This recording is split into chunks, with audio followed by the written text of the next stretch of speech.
Hey, folks, we're back. It's the top of the hour, 9 o'clock, and I'm joined, Cindy is joining me now, and we're going to talk for a little bit, what if Georgia turns blue? Stacey Abrams, the Democrat candidate for governor here at Georgia, running against Brian Kemp, the Republican candidate. And what if Georgia would end up having a governor from the Democrat side and go blue? Cindy, how are you this morning? I'm fine, thank you. You decided, we talked last week, and you decided to start looking at some other blue states and some of the reasoning you have that you want to share with people about the possibility of what Georgia could look like if it went blue. All right. Now, that may be scary to some people at 9 a.m. Monday morning that we're going to venture into that. But before we do, let me ask you why I have you here.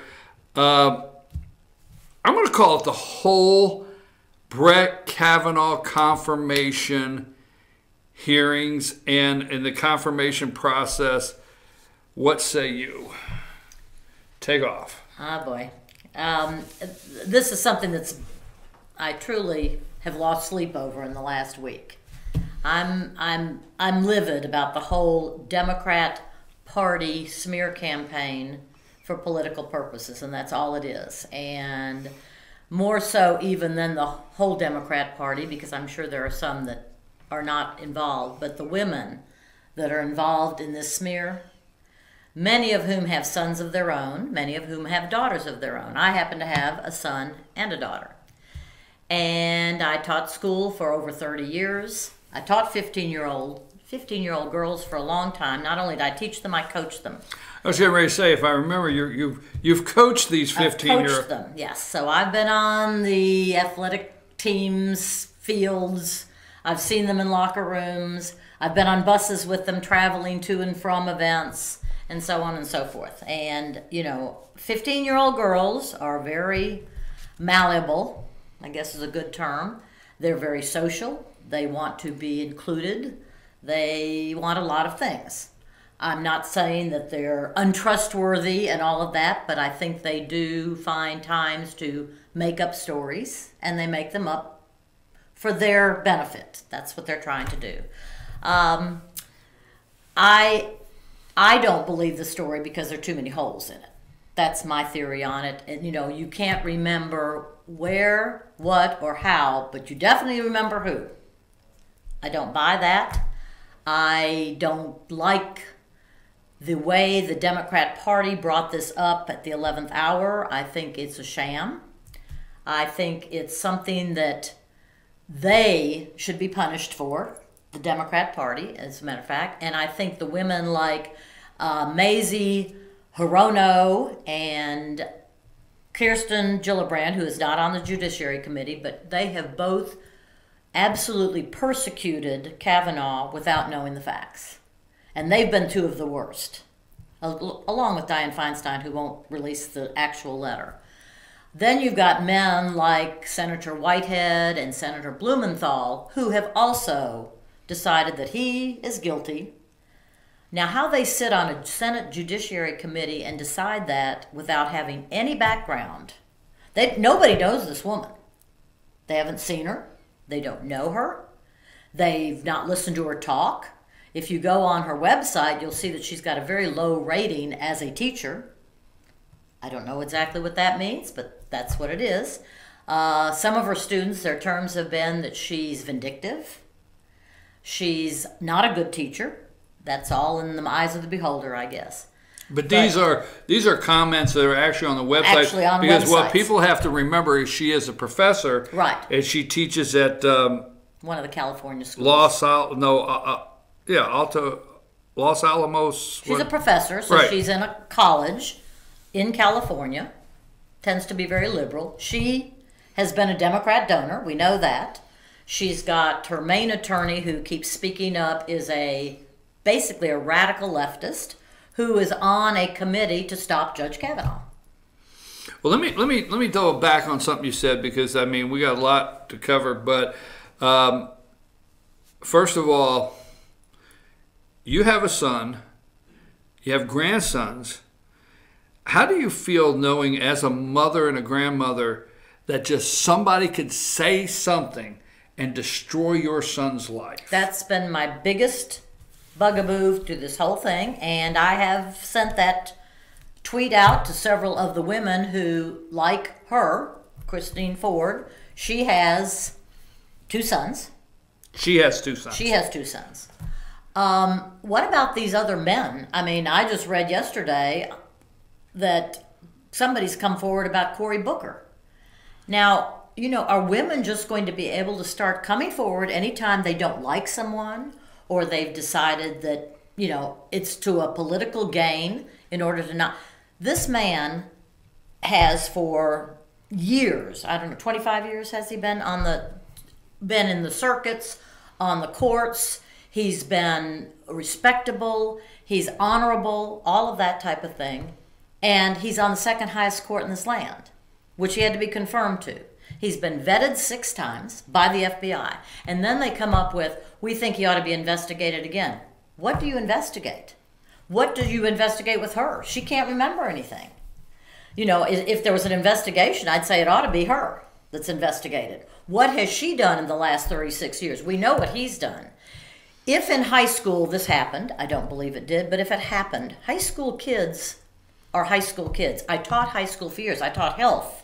I taught, actually, sex education. I learned a lot of things from those kids. Who was doing the teaching? Exactly. There were times when I was teaching. There were times when they were teaching me. Kids do things that they may not be proud of. What I would love is, I think now we need to investigate the entire Senate Judicial Committee and see what I'd like to see their yearbooks. I want to know what they did in high school. You know, there's also a thing called redemption. If this happened, which I don't believe it did, this man has made something of his life. He has 2 daughters of his own. I opened the show with that. I mean, I opened the show with that because my thought is, if these women are defending these other women, saying we must believe them because they are women, do they care at all about his 2 little girls, Kavanaugh's 2 little girls? He's got a wife. Yeah, I know, but the devastation of these little girls. I know. That it's got to be just traumatic for them, but they don't care. I want to ask you one more thing because I want to get into Jordan. I want to answer one other thing. Go ahead. No, go ahead. I have a son. He's a great kid. He worked hard. He played baseball. He's a great kid. If somebody accused my son in high school of something, and, you know, it bothers me that they say sexual assault. It was an assault if, in fact, her story would be true. She could claim there was an assault. There was nothing sexual that happened. That doesn't mean it couldn't have, and as her attorney pointed out, if he hadn't been so drunk, there probably would have been a rape. She doesn't know that. Is she a soothsayer too? I don't know. But men have been, there have been a lot of women that have come out with accusations against men that are totally false. We found that out with the Duke, it wasn't rugby, was it? What was it? Oh, yeah, no, the lacrosse. The lacrosse team. Yeah, the Duke lacrosse team. You know, and the girl ruined a lot of young men's lives. You know, whatever you want to knock down, and I know Rick made a comment on your show on Friday from a woman who said, I don't care if he's innocent or guilty. We've got to take these men down. Where do people come from? Where do people get so angry that they want to take a man, whether he's innocent or guilty, and take him down because women need that verification, I guess. I don't know what it is. But if somebody made an accusation against my son, who is an upstanding young man, and I've seen what he's done as an adult and as a father, I also believe in redemption. And I also believe that this man has spent the last 25 years of his life making sure that things are fair. He's been on the courts. He's read things. Now, we all have our own beliefs. I happen to be a conservative. She happens to be a Democrat. She's not a conservative. So we all have our different ideas of what's going on. But decency is something that all people should have. Decency shouldn't be Republican or Democrat. No, it should not be Decency, Republican or Democrat. Exactly. But political gains using sexual overtones, you know, it happened in Alabama this year. It's happened now with him. It happened years ago with Clarence Thomas. I think that's a whole different ballgame. But we've got to quit thinking that in order to get our political gains across, we can smear somebody's reputation. That's wrong. It's totally wrong. All right, one thing, this Ramirez came out with the New York Post, or the New Yorker magazine article, this Ramirez. She remembers nothing until she has 6 days of an attorney. I thought counselors helped you work through things, not attorneys. Right. But she, after 6 days of her attorney helping recreate her memory, I mean, these are the kind of things they want us, the American people, to swallow, to take. But everybody, just like with Dr. Ford, who decided that she'd have these 4 witnesses, all of whom now have said, I don't know what you're talking about. We don't know what you're talking about. Now this woman comes forward, and evidently she had 6 witnesses, but all the witnesses are saying, I don't know what you're talking about. And either. she says, I was so drunk. They were all drunk. So, yes. The good news is it looks like Brett has sobered up. Yes. It looks like he got help, yes. and he sobered up. He sobered up, all if, right. in fact, anything I'm happened. jokingly. All right. One Yes. more question for you on this subject. What should have the Republicans done, Grassley and the Republicans done in the beginning of this? What should they do now? And do you hold the Republicans responsible for letting this get out of hand? I do think they've let it get out of hand. I think Grassley started out, maybe we all kind of started out thinking she wasn't going to show up. So they started being nicey and, well, we'll come to you. We'll do this. We'll do that. I think they should have stuck with Monday. If she couldn't show up Monday, oh well. She's had since July to decide if this came about what she was going to do. Of course, she really didn't have since July, since she wanted this all to be very confidential. Yeah, that's why she went ahead with the polygraph, got everything ready, exactly. So on and so forth. But she's had since July. I think they should have said on Monday, we're taking a vote. And she can come on Thursday. To me, now, this is the telltale to me right here, that she actually thought that she should go first. Now, that right there, it was a deal killer to me. And when the minute she said that, they should have said, sorry, not going to happen, come up with something, or, we're done. The discussion is over. We haven't bullied her one bit. The Republicans haven't bullied her one bit. They've given her every benefit of the doubt in this situation. Every benefit. To come in and talk. Up to the President of the United States. They've all said, come in and talk. The reason she wasn't ready Monday was so she could amass the legal team, everybody get on the same page, and start doing all the work through of mock a mock trial, basically. Mock trial, basically. Right. Okay, we can say with that.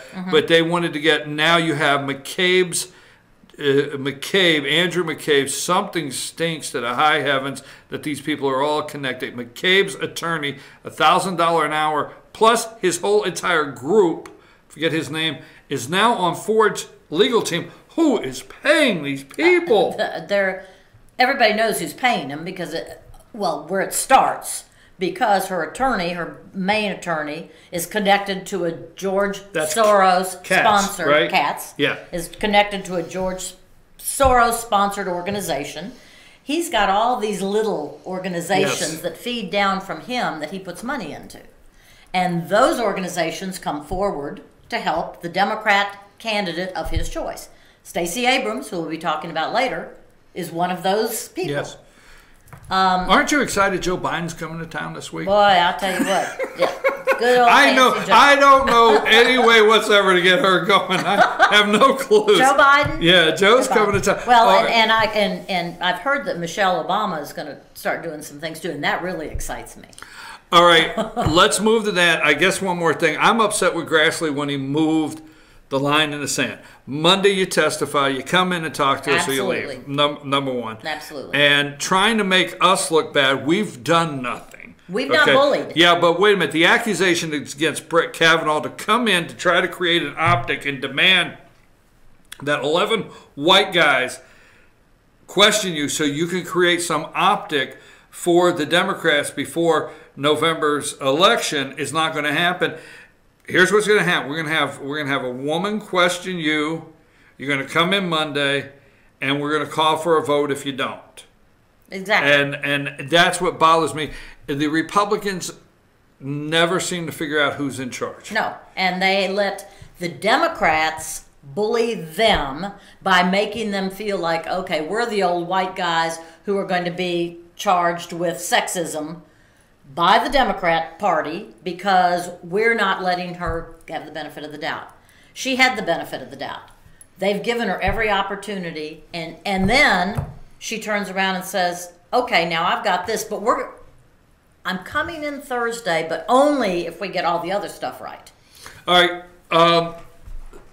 The media, the deep state media, has polling. They say that they put you in a group. All right. Women are turning against Kavanaugh. No. You don't think so? No. Well, I know I'm not. I know every friend that I have or every woman I've talked to, as a matter of fact, we're getting very angry. Okay, so you feel women are right. getting angry because here's the thing that I would say, because it's tough. I don't have the same voice. I'm a man, so I don't have the same voice of being able to talk about it. But what is angering me is the women that have really been attacked and have really gone through something. Right. And has really worked in a hostile environment or been a part of something where they truly, something has happened. Right. And this is what's taking place. But most of them can corroborate a story somehow. Right. This woman can corroborate nothing. And what bothers me as much as anything about this is that Kavanaugh and his family have been attacked just as much as Dr. Ford's family, but the Democrats only talk about Dr. Ford's family. This man, this is his future. This is his life. This is what he's trained for. This is what he's wanted to be. I mean, truly, I go to bed at night and my stomach kind of turns when I think about it, about what a party of Democrats can do to a person for political gain. And it's nothing more than politics. A 15-year-old and a 17-year-old in high school, come on. Get over it. If something had truly happened, maybe we even look into it. But it's over. It was a long time ago. It was 36 years ago. I don't care. She seems to have been able to keep it together to go through college and Absolutely. become a doctor. Josh, I want to cut what we just did while I have it live on the air. I want to cut what we just did and put it as Cindy and I talking about Kavanaugh. And now I want to move to Georgia, okay? So it's a separate cut. If people would do that.